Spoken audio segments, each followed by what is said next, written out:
moment de réminiscence pour les uns et de découverte pour les autres, mais il a été pour tous un moment de ressasser l'histoire politique de Denis Sassou Nguesso. Un devoir de mémoire pour le Parti congolais du travail, puisque ce meeting sur la date du 5 février 1979 a permis de dégager la grandeur du président du comité central du PCT, surnommé le grand timonier de la nation.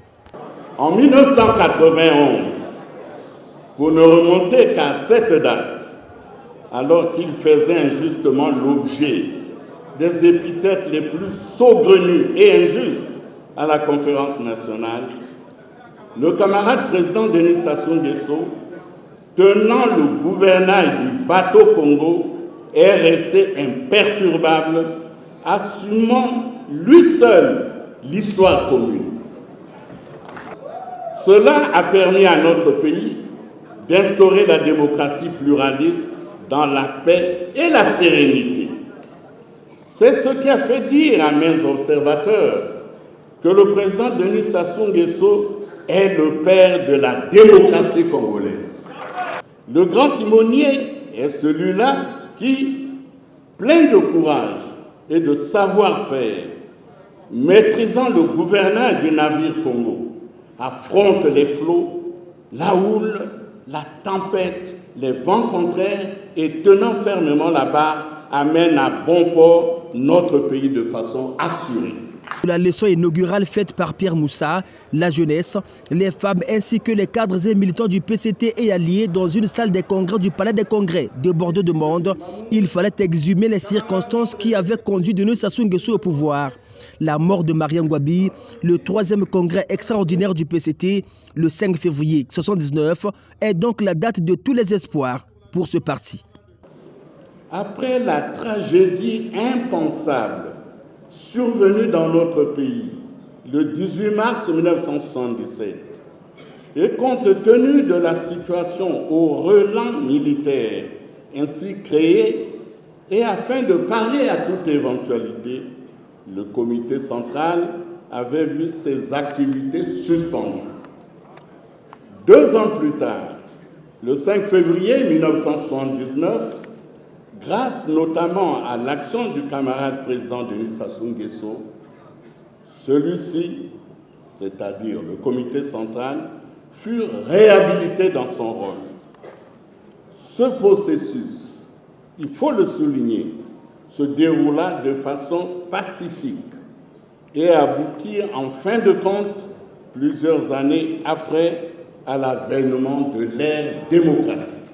Arrivé au pouvoir, mais quelle est la vision politique de l'homme du 5 février?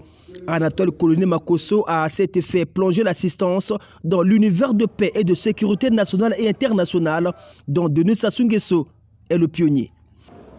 Dès son arrivée aux affaires, Denis Sassou Nguesso commence d'abord par réhabiliter les institutions. En 1979, il réhabilite les instances du Parti congolais du travail, comité central, bureau politique, secrétariat permanent. Il réhabilite l'Assemblée nationale et les pouvoirs populaires. Il garantit leur fonctionnement régulier, tout en respectant la durée de leur mandat, en les renouvelant à des échéances régulières et fixes.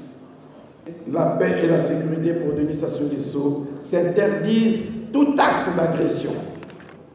De l'économie, mais également du social, les actions du président de la République ont été exposées par Gilbert Ondongo. L'ancien ministre des Finances s'est appuyé sur les différents plans quinquennals mis en place par Denis Sassou Nguesso depuis 1982, de l'augmentation progressive du PIB et du SMIC, mais également du budget de l'État. Des exposés qui ont reconforté l'orientation politique des jeunes du PCT qui pensent à cet effet que la qualification du grand timonier donnée à leur leader vaut bien son pesant d'or. Nous jeunes, nous nous inspirons à 100% du parcours de ce monsieur qui lui a milité, qui s'est battu pour que ce pays devienne un pays démocratique. C'est une date que nous devons commémorer parce que depuis 2024, donc l'année dernière, l'année a été dédiée à la jeunesse. Donc c'est pour dire que c'est un monsieur aujourd'hui que nous devons suivre le parcours, parce que son parcours nous édifie. La vie politique de Denis Sassou Nguesso, c'est une histoire qui a fortement influencé celle de la nation. De 1979 à 2025 aujourd'hui, c'est 46 ans de longévité politique. Ce meeting en salle du PCT s'est tenu au moment où le parti au pouvoir se prépare pour un double événement, l'organisation du 6e congrès ordinaire et la participation de ce parti à la présidentielle de 2026.